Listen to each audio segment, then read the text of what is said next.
I'm ImpetuousPanda, and here are the 5 key things to keep in mind for this upcoming weekend.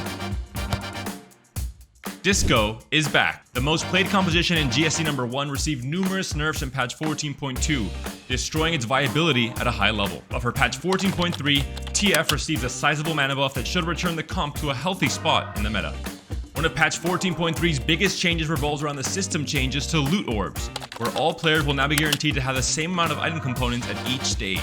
With the highly optimized gold opener start being removed from the game, players will have to get extra creative when coming up with excuses as to why they weren't able to top 4 lobby. Senna reroll sported a miserable 35% top 4 rate across GSC number 1, and most players quickly learned to avoid this 2-cost carry altogether if they wanted to rack up some sweet tournament points. A huge damage buff in patch 14.3 makes the line viable once again. It's very easy to play. You're going to want to have Echo as a main tank in the center of your board, with a Superfan package and Kennen, Lilia, and Nico joining the party in the front line, and Senna centered, making sure to get the AoE damage spread onto as much frontline enemy units as possible.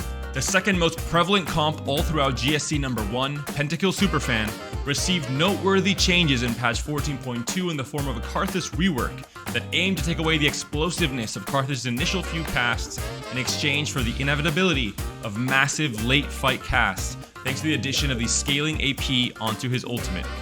This objective did not quite meet the mark, and we will have to see if the additional spell damage reductions in 14.3 will rock the boat on one of our players' favorite comps of set 10. According to most of our competitors, Caitlyn was nigh on unclickable all throughout GSC number 1 and patch 14.2, with the nerfs to the true damage line acting as a nail in the coffin for her carry potential outside of just acting as second fiddle to Riven in the 8-bit Riven line. A buff to Caitlyn's mana might just be enough to catapult her into viability as a late-game AD carry alongside the recently buffed Arpeggio Master himself, Lucian. Tune in this Friday at 4 p.m. CET for day 1 of Golden Spatula Cup number 2, and witness as some of the brightest minds in EMEA attempt to solve patch 14.3 and rack up tournament points in the process.